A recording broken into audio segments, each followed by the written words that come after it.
This is the Relevant Podcast.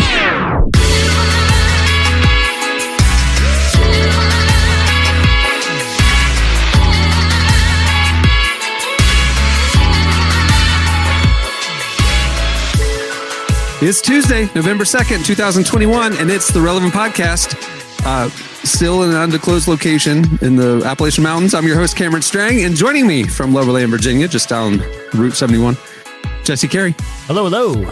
I don't know if there's actually Route 71. It just feels like we're connected. You know, we're kind of like in the middle of the East Coast. From Austin, Texas, author, speaker, podcaster, Jamie Ivey. Hey, guys. And from Nashville, Tennessee, artist, producer, and mogul, Derek Miner. What is that? I don't know, bro. I just did it. It's November. Y'all, it's November. Can you believe it's November 2021? See, the reason why I'm saying this is right now it's the NBA season and I'm, starting to go to games again. It's my happy place. But all of my recollections are, last season, this is what happened. I didn't even go to a game last season because of COVID, right? My brain has forgotten a year of my life. Like the COVID year and a half doesn't even exist now that I'm kind of a little bit more out and about in the world and stuff like that. It's already November 2021, but I feel like it was just like last winter, like winter 2019. I do not understand what's going on. Everything in our lives is like, was that pre-COVID? I mean, we're still in COVID, obviously. I really do talk about 2019. 2019 as being last year. Yeah. Like I really do that. And I don't know if that means I'm old or not paying attention or just, I don't know. Lived This through is a what global happens. pandemic. That's what it means. That could be. You're trying to block it out. For real. Derek knows that was a very hard year for me too. Especially like that, sure. Trying to block a lot of stuff out. But like, I think everyone, it's like as life is sort of like normalizing, or whatever, we're figuring out what the new normal looks like. I think people, it's easy to forget like how weird it got for a little while. Like I was watching, the baseball playoffs the other night. And my wife's like, remember last year when the fans were made of cardboard? Oh my I'm gosh, like, that was so weird. No. Like we went through a whole year and it was just like, we just got used to, there's no fans, but they have cardboard cutouts of like, that they ordered from like fathead.com of like random celebrity. It's like, why is Johnny Carson sitting at the Dodgers? Why is a cardboard cutout of Johnny Carson at the Dodgers game? It was just like, but you just took it as normal. Like, of course we don't, of course they're going to fill seats made for humans with pieces of cardboard. Like, it got weird for a while. So I don't blame you for feeling like it's just sort of this lost But then like we accepted it. Like Cameron, if you showed up at the game and there was like in 2 weeks, a cardboard cutout next to you, you wouldn't even think anything about it. No, I didn't think about it. Yeah. It's like, that happens sometimes. Somebody couldn't come to the game. They sent a Put a cardboard cutout. Yeah. Yeah. I don't know. It's just weird. It's already November. I don't know. Where did this year go? Do you guys get weird? So like I was in line at, I think it was like a fast food place or something. And the people behind me were coming in a little hot, like, I'm not saying I'm been the perfect social distancer, but if I'm in line or something, like give everybody a little space, I give them, I'm not doing the full 6 feet, but I'm giving a buffer, right? If I'm in the fast food line, like it takes me an extra half a second to take 2 steps when it's my turn. I'm not, it's not the line out the door here. Right.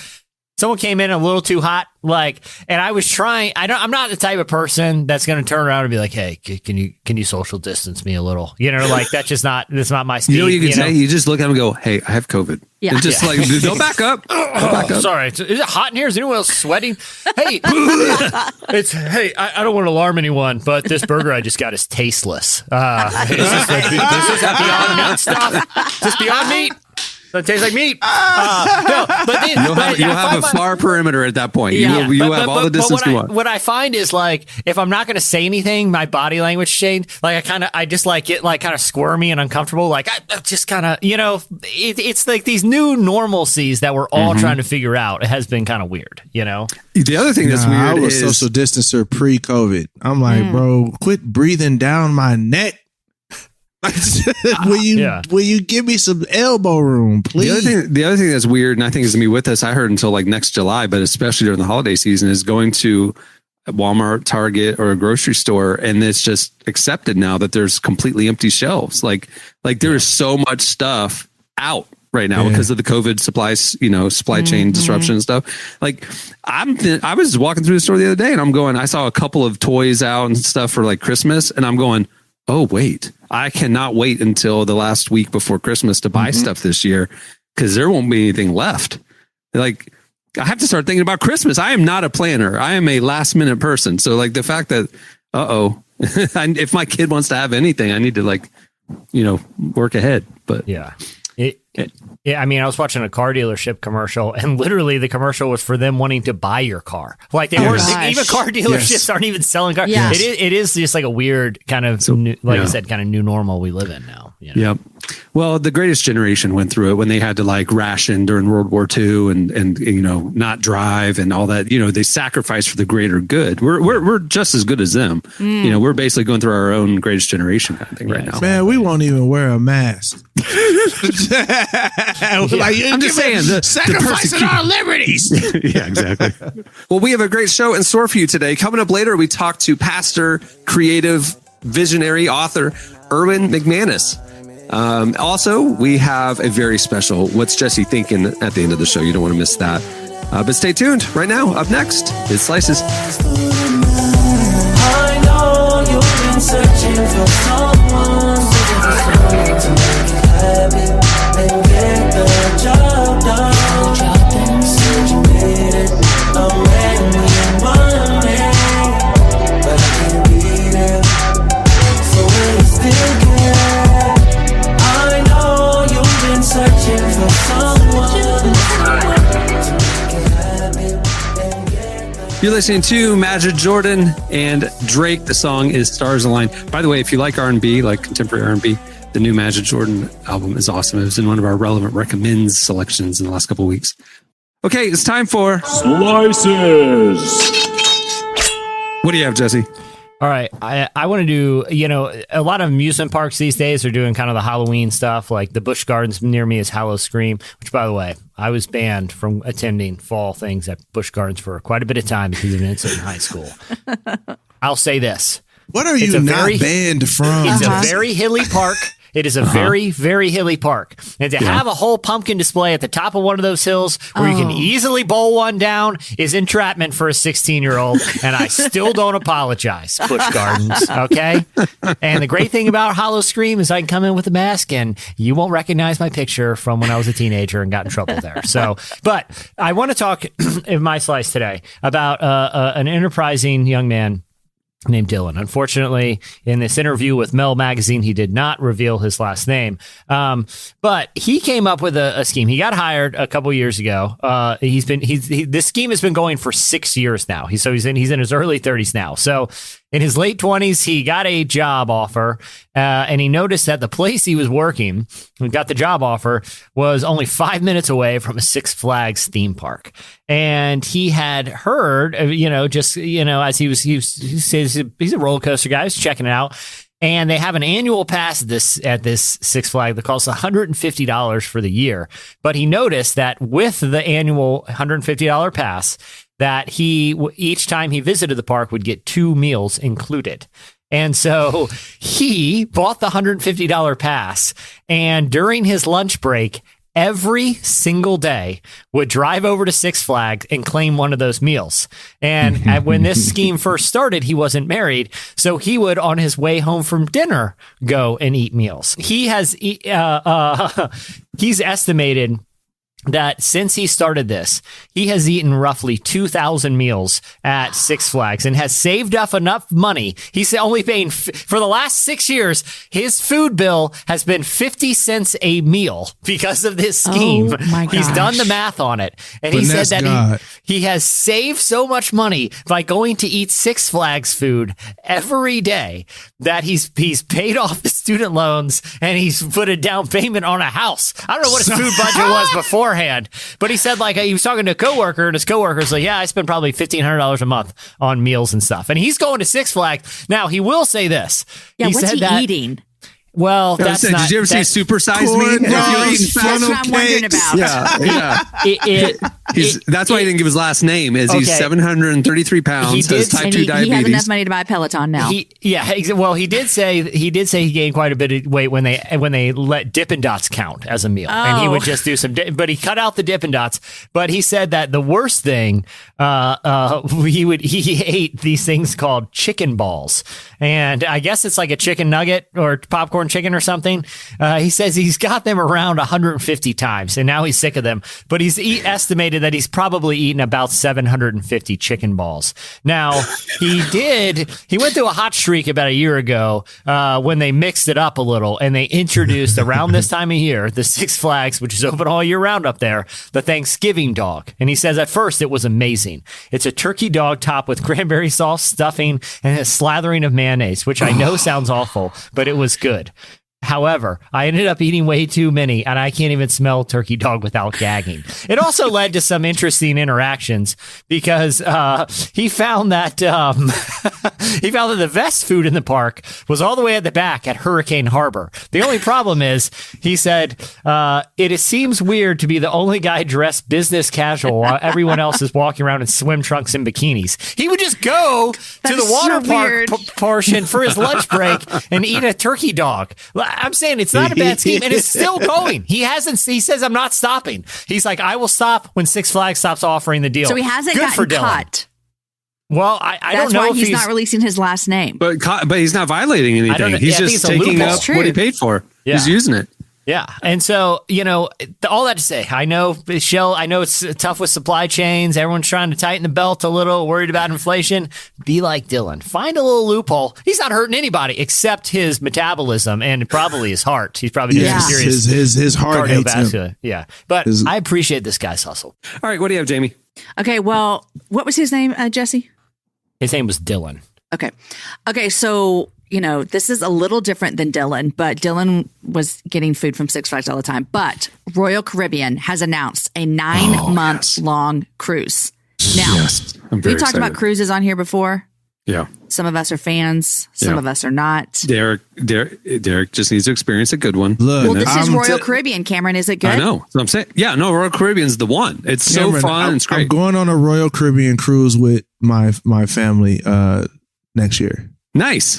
You'll Yeah. love it. You're going to have a good time. I'm going on one. They twisted my arm. It was Good. a bunch of my older cousins and Where are you and all going? that. You're going to have a great time. I think Jamaica. Okay. There you go. I think so. Well- so I've been yeah. on that one. Wow. It's great. So this is it's a 9-month cruise. They're calling it the Ultimate World Cruise. So there's going to have 274 nights all around the world. All right. And it's going to visit all 7 continents, stopping at 150 destinations in 65 countries. And you leave, let's see. Okay, that sounds kind of cool. I don't know. Yeah. Right? So for 9 months, if you Because don't they want to have do Wi-Fi, you can work on the ship. Yeah. Like on sea days, you could totally maintain your career. If you work remote, why wouldn't you do this? Because the price works out. Like it's not How much actually is it? per Okay. port. It's not I'll crazy. tell you. So they're going to leave Florida in December of 2023, return September of 2024. It's $60,000 a person. You said For 60,000? 60,000. Hold on. Hold on, let me Divided break by that down. 9 months. Divided. Right. If you were And going to then do all a 5-day inclusive, right? cruise, All yeah. inclusive. If you were to, and you traveled 150 ports, 7 continents, make a lifelong memory. You see everything, experience everything, and then again, you can work Wi-Fi, you can whatever. But if That's you not break bad. it up like into per port, it's cheaper than regular cruises, and it's Royal Caribbean. I would still 9 go crazy months? though. Yeah. Just being 9 on a months. boat for 9, like I know you're not on a boat because you're porting and all those different things, but Here's the other question. Like, do you go by yourself? Do you take your spouse? No, Like, I no, love no, my no, husband, but literally 9 months on a boat. I don't think he wants to be with me for 9 months on a boat. Yeah. I mean, that is a long time on a boat. And that's plus, a long time, dog. and I don't know, I don't think this It's is going to be all offensive. retired couples, you know. Yeah. Do they switch the food up? That's yeah. the question. Well, they Are we got saying all are they different- bringing in different like chefs? Like Every port they would restock their food supplies, and they would probably get new, regional delicacies and change their menu. They do that on regular cruises. Here's my concern would be like, look, we're coming out of a global pandemic, and with the origins of this virus is unknown. The one thing we know about cruise ships is you can be out there for about a week at sea. You can be about there for about 7 days and the whole boat's sick. Okay. Yeah. They're going to create viruses and diseases we never even seen yet. And drop it off at 150 ports a around the globe. long petri dish, just cooking under that Caribbean sun. You know, who knows what they're going to come back with? That's I don't know. That's where I know it's pretty sad, but that's where my mind's going. I would not want. It goes over 2 years away before it goes. We'll be on top of stuff. We'll have enough medicine for everybody. It'll be fine. Yeah, well, it's not about the availability or affordability apparently of medicine. Yeah, I don't think people are. All right, what do you have, Derek? All right, so this one is a little older, but I have to bring it to y'all's attention because I am fed up. Uh-oh. So let me just explain something to you guys. I get robocalls all the time, like all the time. And it's so crazy because you know how the robocalls, they call you from a number that's local to your number, right? So I'll get a robocall 615. Well, Cameron, when I came to visit you, I got a robocall from Orlando, like from Florida. So I'm like, somebody's hacked my phone. There's some kind of app or something like that. Well, there was a hiker that was presumed missing. And people were trying to find him, and bruh did not pick up the phone because he thought they were robocalls. Like, so he was missing. Well, he wasn't missing. Hours, right? No, he wasn't. No, he wasn't missing, but they thought he was missing. They thought he was missing, so they were looking for him. And he didn't pick up the phone. That's hilarious. I would be that guy though. I do if the number isn't in my contacts, I don't pick it up. I pick them all up. I pick them all up and I chat them up too. I make them rue the day they called me. Tell me more about this car insurance policy. What? My warranty's expired? I've got to hear. And then I just ask like asinine questions about, one time I accidentally put diesel in. Don't tell anyone. Just mess with them alone. Like, yeah, the joints I get are crazy. Like, hey, are you interested in a cash offer for your house? And I'm like, yeah, I'll take 1.5 million. And they just hang up in my face. And I'm just like, why would you hang up in my face? You asked me, do I want a cash offer? I gave you an offer, a counter offer at least. You feel me? You know what I'm saying? I know. I love shooting my shot. I love the story because there was another story a couple weeks ago, and I can't remember the location. I want to say it was somewhere in the UK. And a guy went out for a night at the pub, and let's just say he may have been overserved on his night out with his buddies and did not return home in a timely way. And his family got nervous and they called the police. And so this guy is like eventually walking home, and he notices like a search party forming near the edge of the woods. And he's like, what's going on? They're like, oh, somebody's went missing. They think he disappeared in the woods. He's like, oh my gosh, I'll help out. And so this guy is helping the search party. Okay. This is funny. Hours go by. And then he notices the name they're calling is his first name. And they ask, hey, what's the story of this guy missing? And he's been in the search party for the last 3 hours looking for himself. Okay, that's how we know the cabin fever. Like both of these stories indicate something to me. We've been cooped up way too long, people. Right. Like we've been cooped up. Everyone get outside and be safe, or else you might wind up in your own search party. That's amazing. All right. Well, that'll do it for Slices. Stay tuned. Up next, Erwin McManus joins us. Easy on the turns. So put a little spin down somewhere on the curve. It's just a little spin out, and it's gotta learn. Like, it's a loss of blood when you win a bit of dirt. Easy on the turns, easy on the turns. Easy on the turns, easy on the turns. When you won't die, just take my advice. You're listening to Baird. The song is Easy on Them Turns. Been driving up here in the mountains. That song's on repeat. Gotta be easy on those turns or else you're gonna fly down a cliff. Well, our guest today is Erwin McManus. He's the lead pastor of Mosaic Church in Los Angeles. He's also the author of numerous books such as Seizing Your Divine Moment, The Way of the Warrior, and his new one, The Genius of Jesus. He spoke with our senior editor, Tyler Huckabee, about why he sees Jesus as a genius and how having an intelligent view of Christ can change and empower our own lives.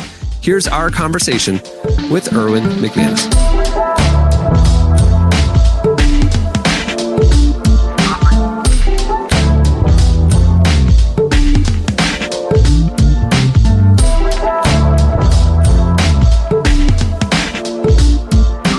when did you decide that the genius of Jesus, when did this sort of calcify that I think this is the book I'm ready to write now? What's the origin story?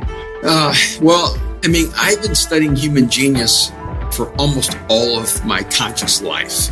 Probably from the age of 12 was when I was first introduced to some of the concepts, and because I was a straight D, F student, and was really neurotic and maybe, psychologically really shattered, and so they thought I was mentally challenged, and then they gave me all these IQ tests when I was 12, and that was the first time I was introduced to the concept of mental acuity and the differences between the mental capacity of people, and so I began studying human genius at a really early age. And then part of my study in college in philosophy and psychology was really studying abnormal behavior, studying sociopathic, narcissistic behavior, and studying human uniqueness, creativity, and genius. And so, and in all that research over 40 years, I never saw Jesus on a single list of geniuses.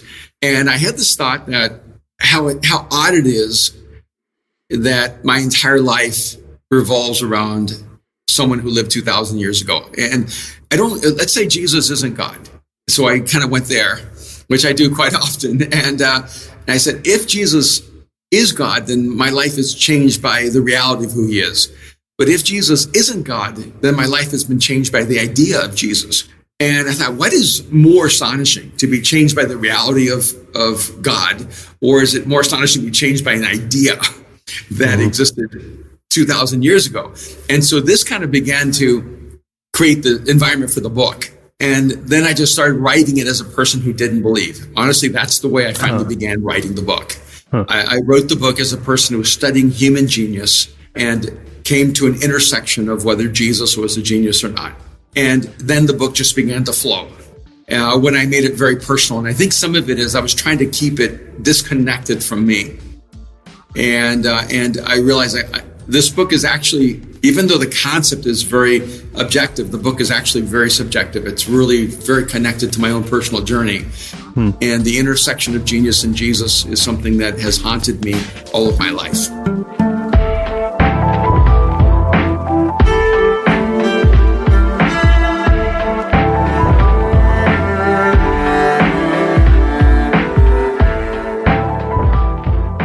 When you say genius, what within this conversation, within the book you write, what does genius mean? Well, if you look up genius in Webster's, it's really boring. Yeah, that's what I figured. It's an extraordinary intellectual capacity, right? Yeah, And sure. but when we identify geniuses, genius is one of those things where it's hard to define. It's easy to identify. It is hard to define it, but Mozart's a genius. You're right. Yeah. It's hard to define it, but Picasso's a genius. And and it's interesting. There are so many people that do great work, but they're not geniuses. You just don't. They may be brilliant. And one of the odd things is that genius is the iteration above the best that we have. Okay. And so in a lot of ways, geniuses are hated in their time. They're hated in the moment they live, not because they're just divergent from everyone else's thinking, but they make brilliance look ordinary. And so I lay out the definitions of genius, and then I try to match and see if Jesus actually meets that criteria. Gotcha. But the cool thing about genius, if you look at it historically, is that and I love words. Like, to me, like, words are my art form. And the word genius comes from the same etymology as the word genie. And so the concept of genius really comes from the ancient Greeks. Because when a person was a genius, and the Greek culture was a culture for genius, which is interesting. And the Romans who tried to emulate the Greeks were not a culture for genius. And so there does seem to be an environment where genius percolates. And so the Greeks had this idea that genius was actually like a genie. It was a touch of the divine. And so you were not a genius, you had a genius. You were a steward of that genius. It was given to you by the gods. And so it was like a genie in a bottle that once you figured out how to unlock that bottle, the genius began to emerge. But it was never yours. It was a gift given to you. And this concept of genius, I actually thought was really interesting in connection to Jesus. Yeah. That the humanity of Jesus was the bottle that held the genius of God. Why then do you think, and this may be a natural transition from that last point, but Jesus, who is a very, very well-known figure whether you're religious or not, why then has he escaped being considered a genius? So what about him resists that label? Or why do people resist giving him that label? Well, I think that we're the biggest problem to Jesus being identified as a genius. Like I placed on Instagram when I first started announcing the book, I have a new book called The Genius of Jesus, and it wraps the genius of Jesus of Nazareth. And immediately someone responded, Jesus was not a genius, he was God. And I thought, okay. Yeah, when I was younger, the shallow level of thinking in Christianity would incite in me such frustration that I would respond differently. That I'm older and wiser now, so I'm going to respond differently. But here's the thing. If we said Jesus was compassionate, you would not respond, no, Jesus was not compassionate, he was God. Mm-hmm. Right. And, it's not an either or in that case. Right. There's no either or here. But somehow Christianity has this mentality that if you identify Jesus as a genius, then you're diminishing him as divine. And I think a lot of it is because we're really more comfortable with Jesus being God than we are Jesus being man. Uh-huh. And a lot of our theology, or even our the way we explain the historical Jesus is really lacking in historical accuracy. Like when we say that, because 40 years ago I'd say, hey, Jesus wasn't all knowing, he wasn't all powerful, and he wasn't all present. So he doesn't carry the omniscience and omnipotence and omnipresence of God. So if those are the definitions of God, then Jesus wasn't God. Because when Jesus was born and when he was, a day old, he was not all knowing and he was not all powerful and he was not all present. But Christianity hasn't been able to say that because we think it diminishes who Jesus is. Right. And so a lot of it is that we're afraid to see Jesus for who he really chose to become. And I remember I would say this in conferences, Jesus was not all powerful, all knowing, all present. So what actually makes him God? And I remember even people who were really supportive of me would say, do you have to say that? Yeah. Couldn't you say he's both? And I go, no, because when he was 3, he wasn't both. And until we dig into that and unwrap that, we're never going to really fully understand who God is. And I think we think God is about his attributes, but really God is about his character. And what Jesus teaches us is that it's actually the character of God that's the essence of God, not the attributes of God.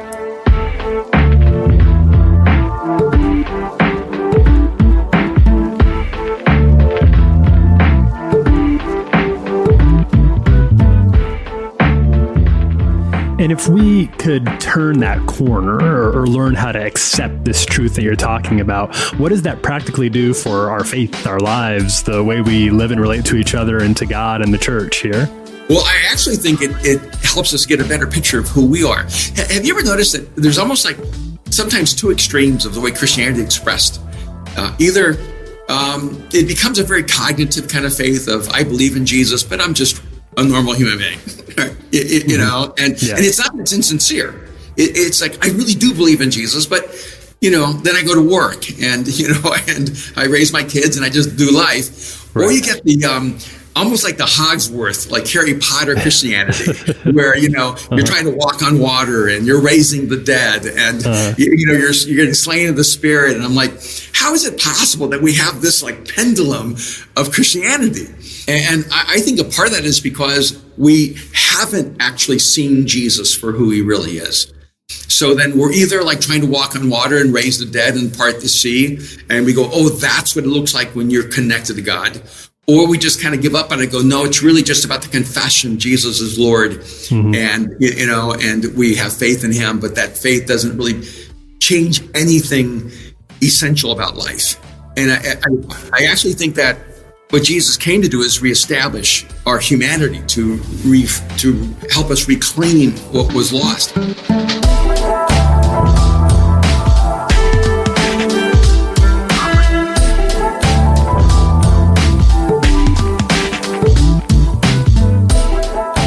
was Erwin McManus. You can read more from that conversation in the fall issue of Relevant Magazine. It's available for free and ad-free over at relevantmagazine.com. Just click on the magazine tab. Okay, stay tuned. Up next, it's What's Jesse Thinking?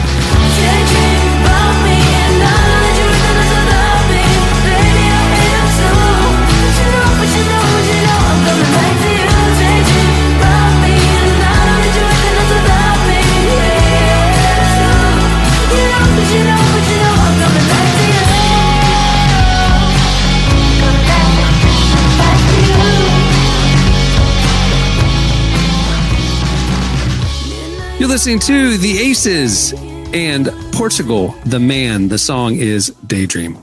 Okay, it's time for What's Jesse thinking? Huh? It's been a little while since we've had a What's Jesse Thinking. What are you thinking about, Jesse, this fine November day? I will say this, I get to go so many directions to these. I was thinking, because my slice was about a guy who developed an aversion to turkey from eating Thanksgiving hot dogs at Six Flags. I figured I could make this one a little bit more. Wait, that's your takeaway? Is that that story was that he now has an aversion to turkey because turkey? Not what's he going to do every year? What's it? 2 holidays ruined for that guy. Ruined. He can't even go. He said the smell makes him gag. He can't even go to grandma's house. I think the headline is that he juked the system and ate for $150. Behind the headlines. Democracy dies in the dark. I go the deep headline on is these he stories. ate 8 million chicken balls in 1 year. I mean, that's the headline. What part of the chicken? Oh, wait, never mind. Sorry. What? Say it. Nope. Delete. No. Okay, so this is something earnestly. Whenever they make unnatural shapes with chicken processed meat, I always kind of like point out to my son, what part of the chicken is the nugget? That's not good food. Don't eat that. Well, and so I was just saying, what part of the chicken is the ball? But never mind. But the problem is, it's not what part. It's how do they get it in ball form? It's like when you go to start that way. No, yeah, exactly. Because it's like when you go to Subway and they use an ice cream scooper for the tuna, and you're like. Yeah. That seems like a red flag. Like, I don't think meat should be distributed with an ice cream scooper. Like, that was your 17th red flag in the line, first of all.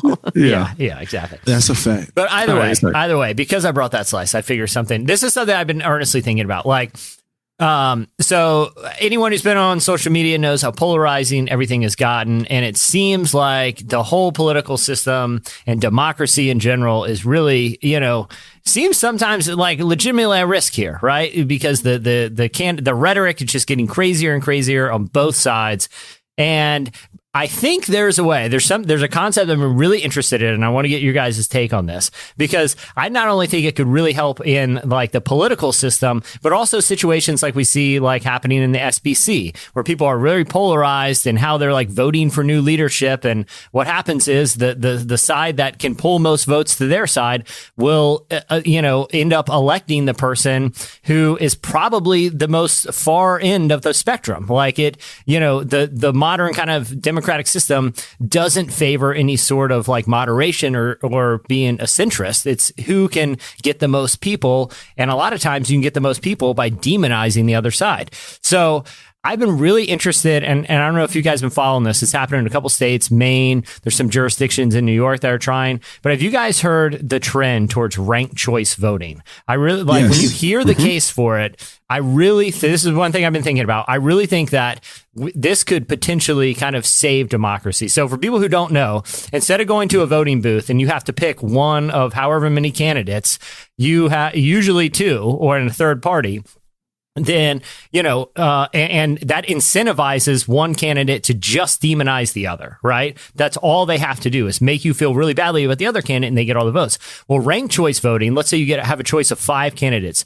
You rank them from first to last in which ones you favor. So what happens is if there's one candidate who's really popular, but is also a real jerk, I'm not, saying this has happened, the people who are voting that person last because that candidate insulted them, it'll weigh down their votes for the first. So it encourages all the rhetoric to be civil. It actually encourages people to get along and not argue, because you're not just trying to get people to pick you for your first.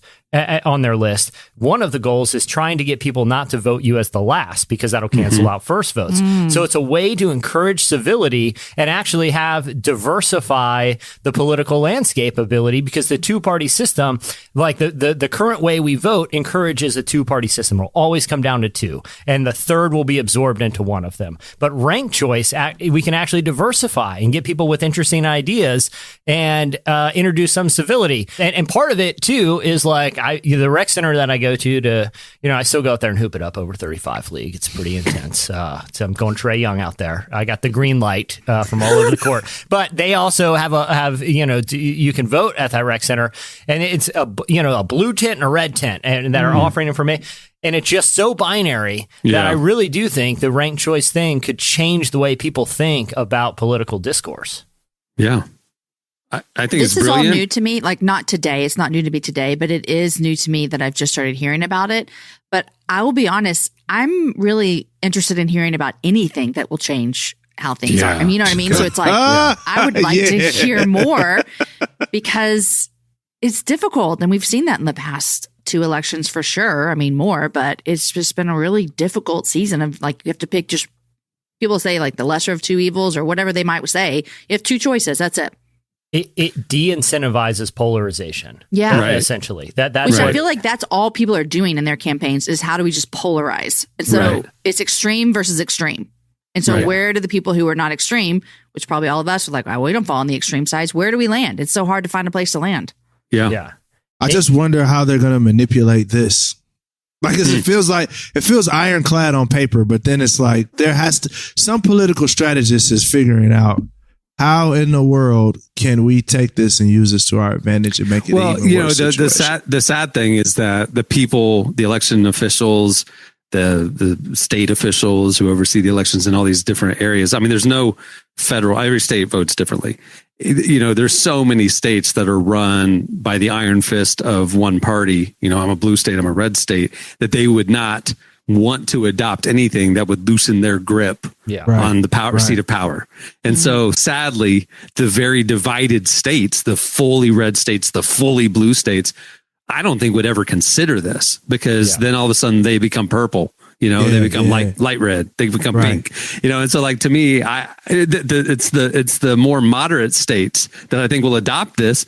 And, it's just not going to change anything, because most of America is so divided, Yeah, I mean, but if people are looking for solutions, because this is coming up on ballots and state, I would do research, I would encourage listeners to do research who want to be involved in sort of how do you get stuff on your state ballot? Yeah, exactly. Because the more you think about, and like, just as a thought exercise about the idea of ranked choice voting, and it de-incentivizes anyone from doing a negative campaign ad. You know what I'm saying? You only want to speak positively about yourself, because if your strategy is just to demonize other people, if you're angering the followers of that person, it's going to affect you as well. So it's all, because right now, part of the reason discourse is the way it is because we've incentivized it, right? Like, you don't have to. Very true. I don't have to convince you of my policy. All I have to do is convince you that my opponent's policy are going to hurt you, right? And that's all discourse has gone to.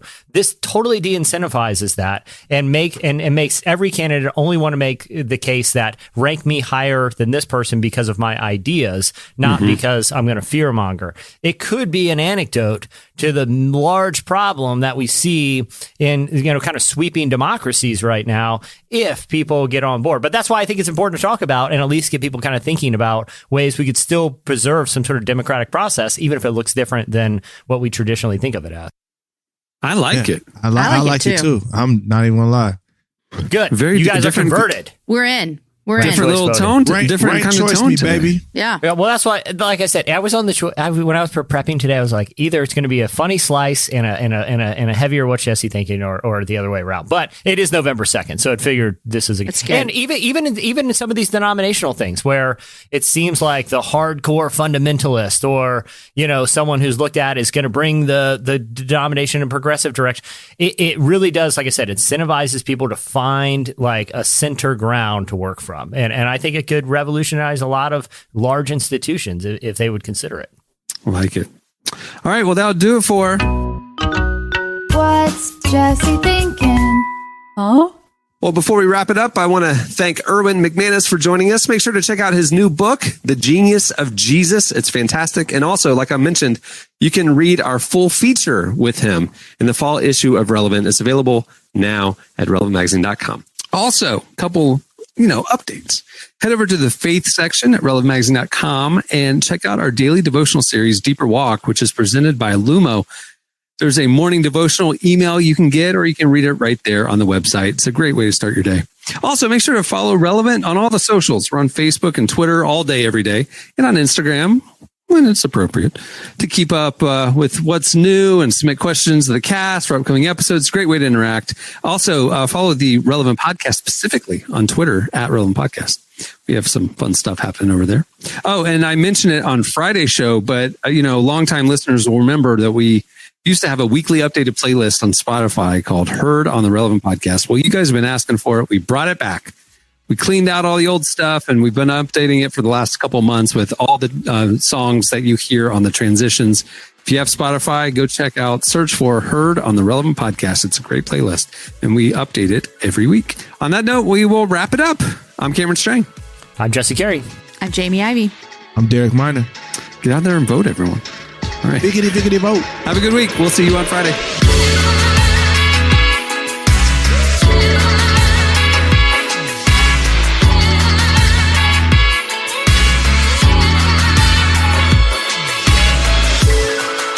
Thanks for listening to the Relevant Podcast. Check out our features, interviews, and news updates every day at relevantmagazine.com. And make sure to follow Relevant on Facebook, Twitter, and Instagram for the latest. For more great podcasts, browse the shows on the Relevant Podcast Network, which you can find at our site. And while you're there, don't miss the all-new era of Relevant Magazine. A new issue releases every other month at relevantmagazine.com.